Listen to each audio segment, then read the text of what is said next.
ভগবান শ্রীকৃষ্ণ একবার অর্জুনকে হাসি মুখে জিজ্ঞাসা করছিলেন, আচ্ছা অর্জুন বলো তো, এই পৃথিবীতে বা এই সংসারে সবথেকে বড় কে? অর্জুন চিন্তায় পড়ে গেলেন। তারপর তিনি বললেন, সম্ভবত এই ধরিত্রী, অর্থাৎ এই পৃথিবী। শ্রীকৃষ্ণ আবারও মুচকি হাসলেন এবং তিনি বললেন, যদি এই ধরিত্রী সবথেকে বড় হয়, তাহলে এই ধরিত্রীকে তো সমুদ্র চারদিক থেকে ঘিরে রেখেছেন। অর্জুন আবারও চিন্তায় পড়ে গেলেন এবং তিনি বললেন, তাহলে হয়তো সমুদ্রই সবথেকে বড়। শ্রীকৃষ্ণ আবারও বললেন, কি করে সমুদ্র বড় হয়? সমুদ্রকে তো একবার অগস্ত্য মুনি একেবারে পান করে নিয়েছিলেন। অর্জুন চমকে উঠলেন। তারপর বললেন, তাহলে কি অগস্ত্য মুনি সবথেকে বড়? তারপর শ্রীকৃষ্ণ শান্ত স্বরে বললেন, যদি অগস্ত্য ঋষি সবথেকে বড় হয়, তাহলে তিনি কি করে আকাশের সীমার মধ্যে একটি তারা রূপে রয়েছেন?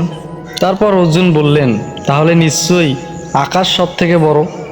এরপর শ্রীকৃষ্ণ আবারও মুচকি হেসে বললেন, যদি আকাশ সবথেকে বড় হয়, তাহলে আমি তো বামন রূপে এক পায়ের নিচেই আকাশকে পদদলিত করেছিলাম।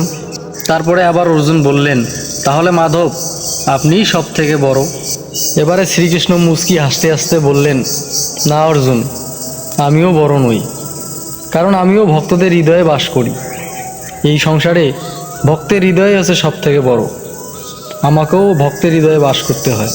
যেহেতু আমাকেও ভক্তের হৃদয়ে বসবাস করতে হয়, আর ভক্তরা আমাকে হৃদয়ে জায়গা দেয়, তার মানে এই পৃথিবীতে, এই সংসারে ভক্তের হৃদয় হচ্ছে সবথেকে বড়।